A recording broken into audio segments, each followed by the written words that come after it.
Next guest is Senator Geoff Hansen.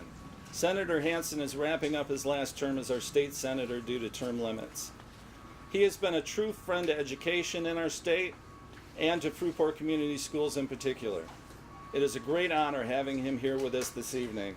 Please make Senator Hansen feel welcome.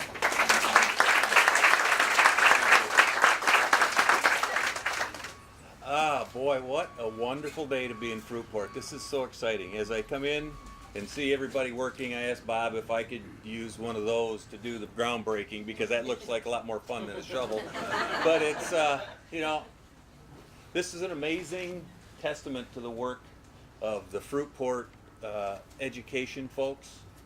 This is how important it is for the families that they would come out and vote to expand and make this so much better for their students. This is kind of one of the exciting parts about Muskegon that's happening, this whole county that's happening right now, is we have kind of an explosion of good things. And it's so exciting to have been part of this as we've gone through, all the way through, and then, you know, and things like this happening, it's people realizing how important it is where you live to make sure that you step up, be part of the solution. This is going to be so much for your students. It's going to mean so much for your community. And the pride that will come out of this is going to be unbelievable. It's an exciting day to be here. It's an exciting day to be a Trojan. Right? That's right. All right. So thank you for having me here today. Thanks for the work that you've done. For everybody who helped make this happen, thank you for your perseverance, your hard work, and making sure that students came first. So thank you so much.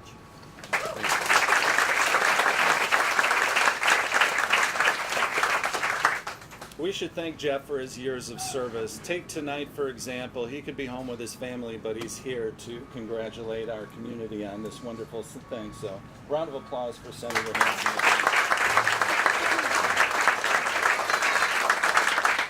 There are several folks on our program tonight who are Fruitport High School alumni, including our next speaker, State Representative Holly Hughes.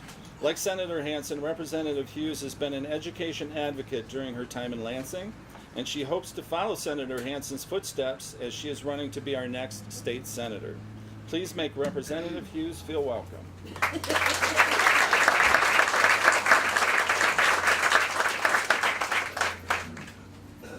Thank you very much. I'm behind you all the way, Senator.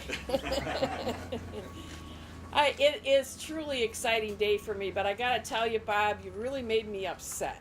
I did. You did, because you said the last major project was 50 years ago, and Dave Hazekamp and Julie Skuse Hazekamp, somewhere around here, you were with me 50 years ago, and I'm like, starting to do the math, is that right? Because we were the first class in the middle school opening in those new cool pods, right? And the great new swimming pool that they say is old now. What's that make us? But it's truly an honor as an old Fruitport kid to be here and to have Dave Hazekamp be president of the Board of Education and Julie here. It's truly a great day for me. Geoff may be able to be home with his family, but I'm with my family tonight, and welcome to our family. So as a Fruitport Trojan, I'm really excited about this happening. I walked those hallowed halls, and they were old then. So I'm just thrilled to be here as state representative with all of you and to share in this excitement in this 50th anniversary. But I appreciate all of your hard work in getting here. It's really important to me to see our community grow. When we worked on the Promise legislation, Senator Hansen, Senator Van Woerkum before us, myself, it's a pleasure to offer that promise for our Fruitport grads for MCC and Baker College, and hopefully someday for 4 years as well. So I'm just excited to be here as a Fruitport grad and see how this evolves, and thank you so much for everybody who voted for it, for all of you who've worked so hard for so long this is truly a sunshine-filled day, even if it's raining out, right?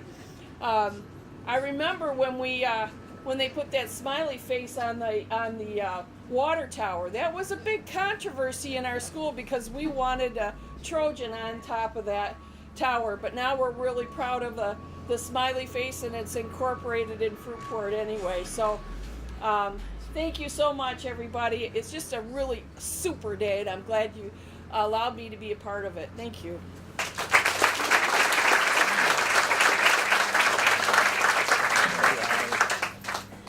Congressman Bill Huizenga was unable to join us tonight, but here to make a few comments on his behalf is Greg Van Woerkum. Please make Greg feel welcome.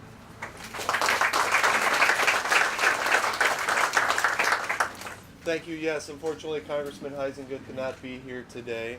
He is out in Washington, D.C., but we certainly wanted to celebrate with the Fruitport community. Obviously, we're talking about a building today, but it's really about the community and the people that make up the community. Echoing what Senator Hansen said and what Holly said, we've got some great things happening here. We've got some great things happening here, right here in Fruitport, that we're all excited about. The promise, the other projects going on down the road. So we're excited. Congressman sends his regards that he couldn't be here. For all the kids that are here, maybe the elementary kids, are you guys excited for this new school? Yeah? Is it going to be pretty cool? Yeah, we're excited for you guys too. As we talk about education, just how education is changing, part of that is the facilities and facilities keeping up. But with the growth that's happening here in the community, we're excited that this project's moving forward and excited for you guys as well. So thank you very much, and thank you for letting me speak today.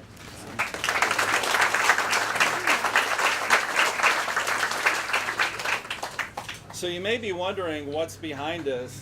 So if you look at the rendering of the high school and you see that blue, that's a two-story classroom structure, and what you're looking at is the first floor of the west end of that two-story classroom structure. So, and it's going to venture over this way a little bit further than where we're standing right now, so it'll be that big. And when you drive down Ponaluna, it's going to be absolutely beautiful from the road, so it's a pretty cool thing. This event and this high school bond project would not be possible without our next two speakers. Together they formed the Yes for Fruitport's Future Committee and organized a tremendous bond campaign, which led to, as I stated earlier, the first successful passage of a major bond issue in almost 50 years.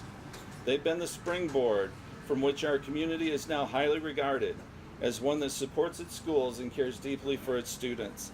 Please welcome the co-chairs for the Yes for Fruitport's Future organization, Shaun Raleigh, who will be followed by J.B.Meeuenberg.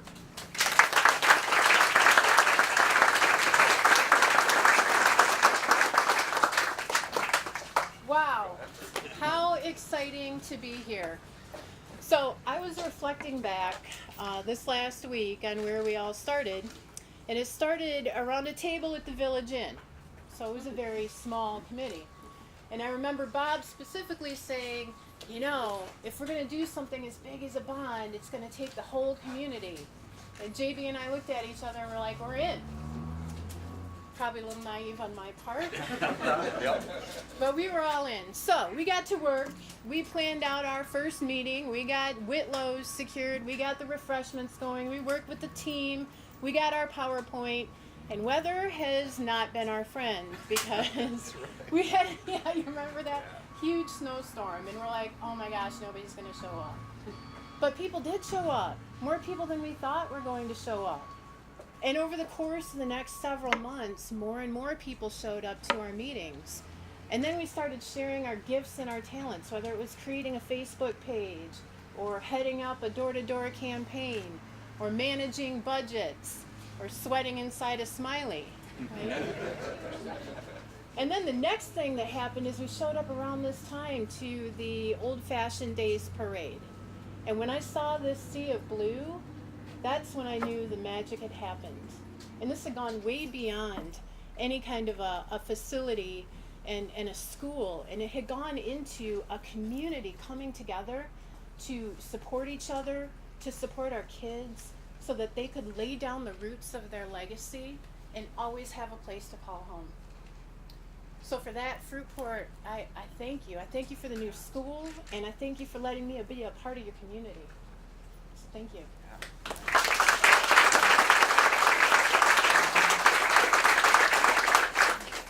In my reflections, I was also thinking back to a specific meeting in the fall of 2015 where Bob and Shaun, I think Betty, we were actually at Bob Evans. It was another meeting. We were in the corner table at Bob Evans, and one of the things we had to do was decide how we were going to organize a parent community-led group and what we were going to call ourselves. You had to fill out a lot of documents, forms, some legal stuff. You had to have a name, a vote yes name, and we started tossing around some ideas. And one of our advisors said, the name doesn't really matter, you know, it can just be like a Fruitport Vote Yes committee, and it's more what you do that matters. And we actually disagreed a little bit. We said, our name is important. We wanted to represent more than just the building. We wanted to represent the future, the vision of an entire community, and what we felt things could be and should be and now will be.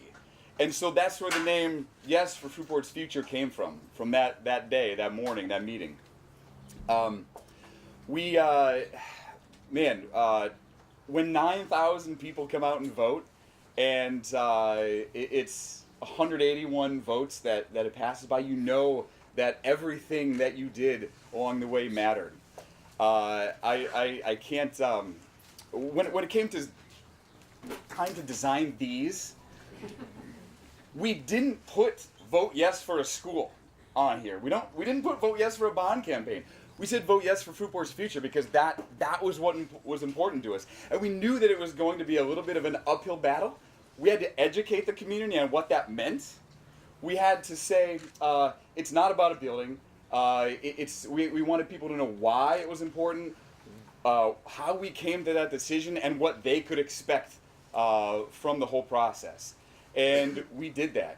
I want to finish just by thanking all of those of you who were involved with that process, because you spent hundreds of hours of volunteered time away from your families to do that. So if you spent time standing out in front of a football field, passing out yard signs or literature, if you spent time knocking on people's doors, talking to them about this, if you were at freshman orientations and kindergarten roundups and conferences and middle school orientations, if you wrote an article for the newspaper that we put out, if you helped design these yard signs or went and passed those out or delivered them, would you just stand up so we can all thank you with a round of applause? Because it would not have been possible without all of you. So thank you. Thank you.